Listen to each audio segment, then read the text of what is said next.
I moved to Asheville, North Carolina after let's see here, 5 years of really toxic, failed relationships. Toxic on both parts because I'd become the queen of self-destruction. Yeah. Like, I'm talking, just getting drunk, trashing people's cars because I was angry with myself for things that I was too afraid to do for myself.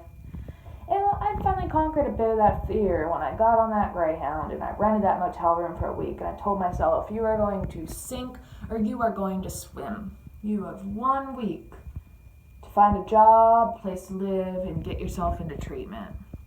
And I believed in myself because I was willing to do something I'd never done before.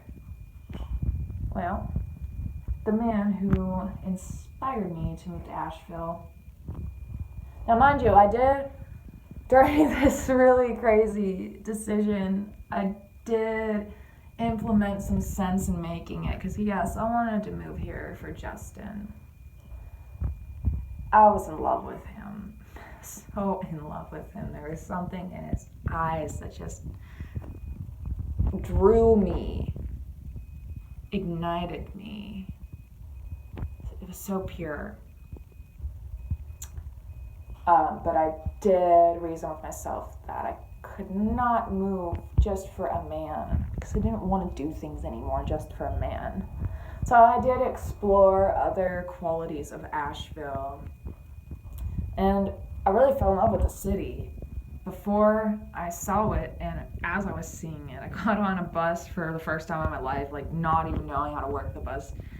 But I started asking people for help, and people were willing to help me. People were willing to talk to me without wanting to steal something from me or,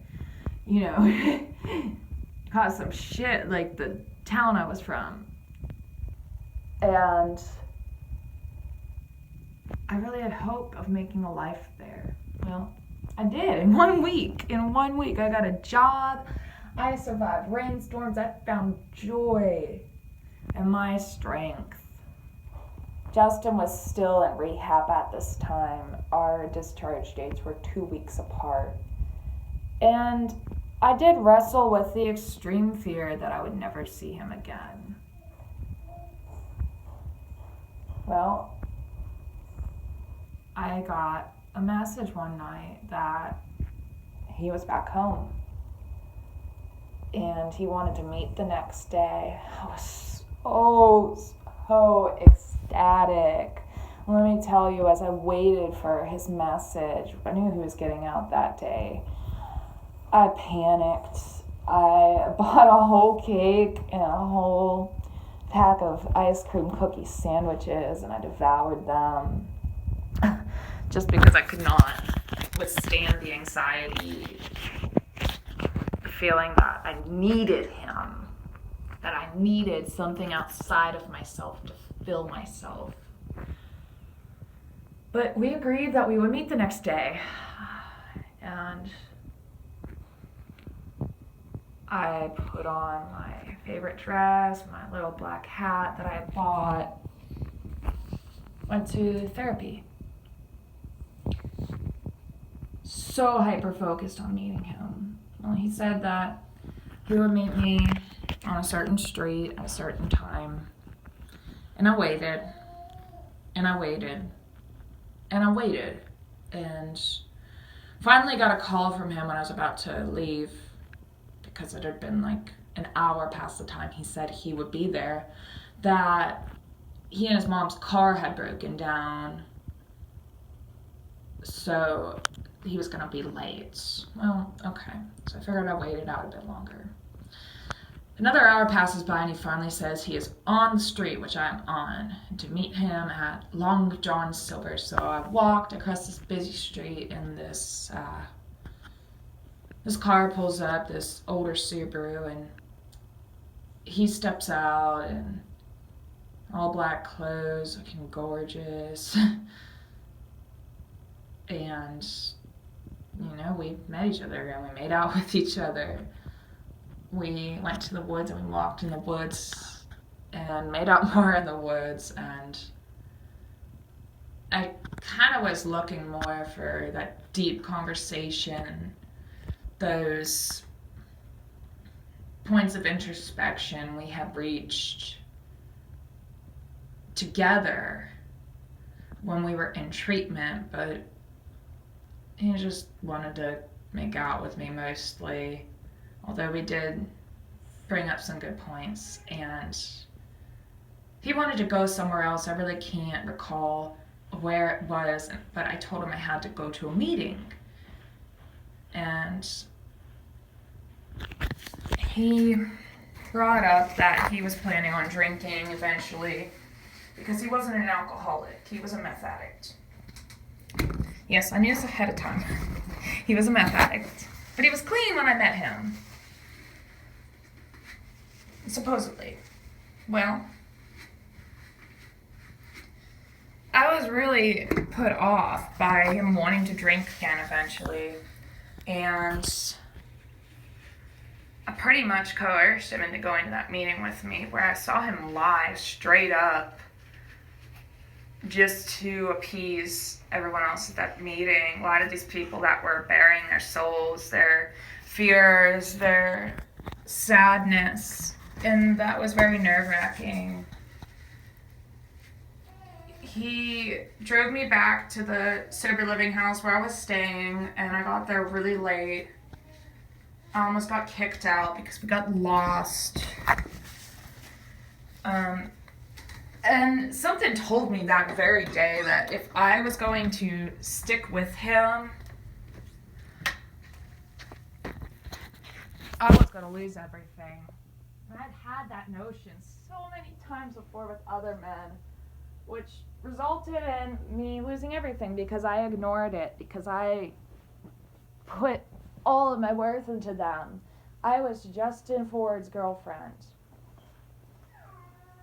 I was special because I had a boyfriend. Well, as time evolved, I saw who that boyfriend was. And, well, I don't believe that there is such a thing as a bad person. I don't like that word. I do believe that there are people who are not doing themselves or anyone else any good by choice. And it can be a very small choice. Some people have an easier time making that choice than others. I understand addiction. I am an addict, but I also know that, I can see when I'm creeping into addiction, and I have that choice right then and there to reach out for help. Even with my mental illness, yeah, I can't control it, but I have a choice to say, I'm in an episode right now and deal with it. Okay. Want to make this kind of more succinct. We hung out every day, and I started losing that vigor, that presence, the courage I found that moved me to Asheville, and I mistook that courage for love for Justin.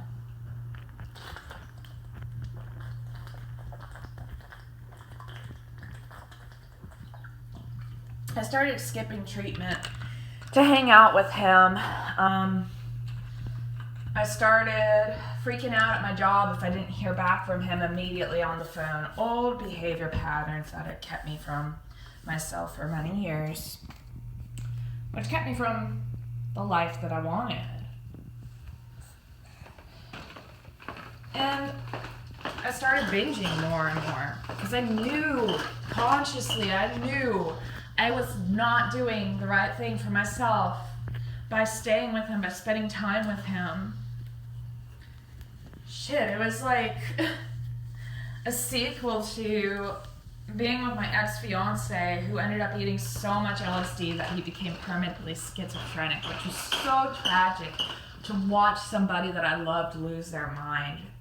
And you know what? I stand here today, and I hate saying it, but I enabled him to do that. Granted, he made those choices, but I allowed him to make those choices. I could have at least said, you cannot do this. And if he still wanted to do it, I could have left.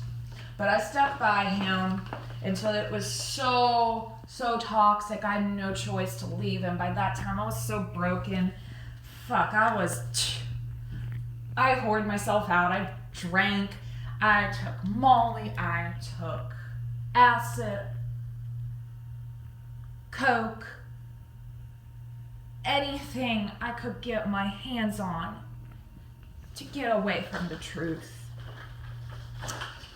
And since I wanted to stay sober in Asheville, that anything was food.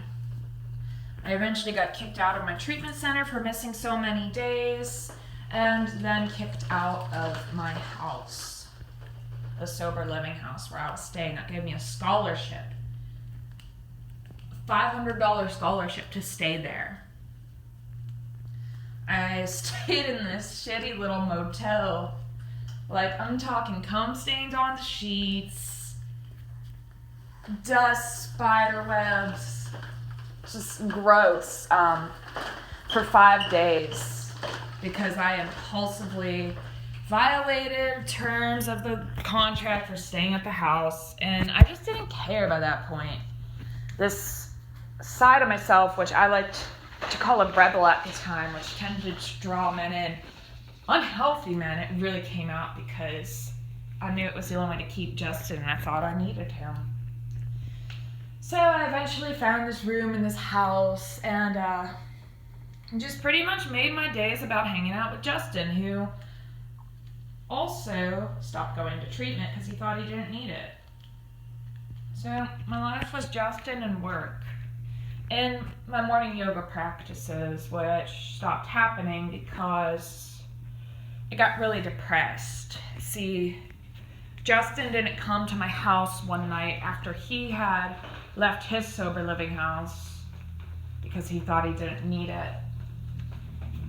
And I didn't know where he was. The next day when I saw him, it was evident that something was clearly wrong with him. Like, he was totally not himself. And he had been slowly slipping away from the true self, or at least which I believe is his true self, that I met in treatment when he was clean. But this day, there was something blatantly off. Regardless, we hung out, we went downtown like usual, and I had to run some errands. I had to go and get my truck from work, and, I just wanted to walk around, enjoy the city. He said that he wasn't feeling well, and I asked what I could do. I said, just give me your keys, I'm going to go lay down in the car. So, yeah, real smart decision. I've been letting him drive my car. I gave him my keys. And he started walking aimlessly.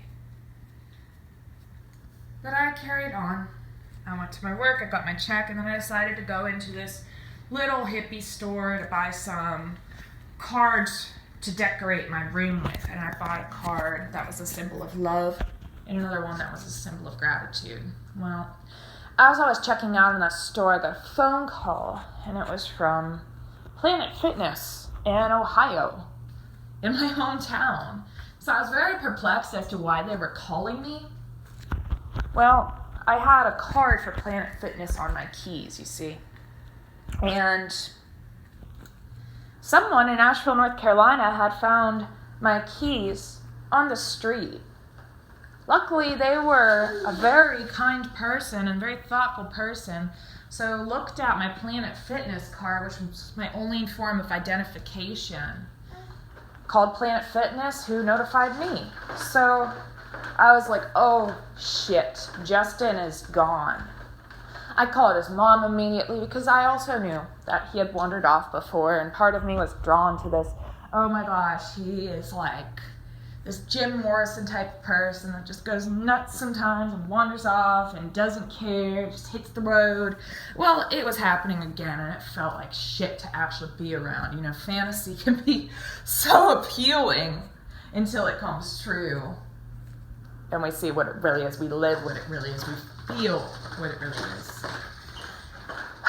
His mom and I walked around downtown for hours, spotting him occasionally as he refused to come to us. He was in an episode. I knew that he was schizoaffective when I met him. I knew that he had had episodes before. Well, it was happening again. He wouldn't trust us. He said that we were trying to get him, that we were out to get him, and just kept on running away. He wasn't well. We had to call the cops and communicate back and forth with them as we ran through the rain. This dark, dreary, rainy day. Such a personification of the events that took place. Eventually, his mom and I, as well as the cops, got him. The cops took him and put him in a mental hospital.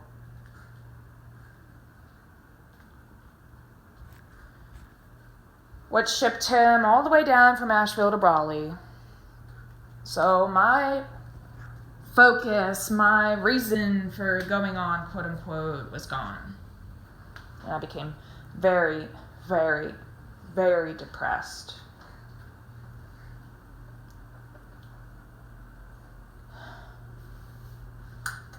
I called in sick to work a few times. And one day, when I was off from work, I just could not stand it anymore. I was waiting for his phone call. I couldn't hear from him. I couldn't see him. I was locked in this fear and this panic. I didn't know what to do or how to do it. So I started taking my medication. I started taking handfuls and handfuls and handfuls of it. And I was just like, whatever. I don't care. I can't have what I want, so I don't care.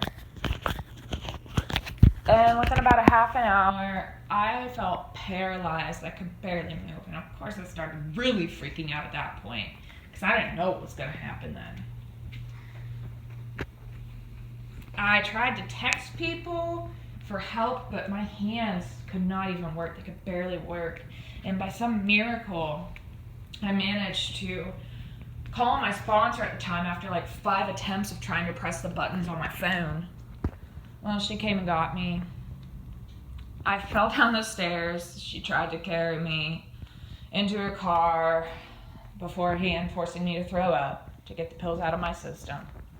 Brought me to her home, where I slept for the entire day. I woke up the next day and she brought me out into her garden. She said, I have work for you to do. You need to do work. Weed my garden. And I felt like shit, man. I just overdosed on pills. And it just was all wonky, but you know, what else was I gonna do? This woman took me into her home last minute, saved my life. So I started pulling weeds out of her garden. And the more and more I put myself into that task, I actually started feeling useful. Because see, Justin was my sense of purpose, my sense of worth. But now I was doing something to help somebody. I got really into it. I then, I was done pulling all the weeds, but I saw some under her deck that weren't going to interfere with the garden, but I wanted to crawl under there, and I did. And I realized, wow, I could have just left these weeds that no one would see, but it made me feel better to get them anyhow. And that just really stuck out to me.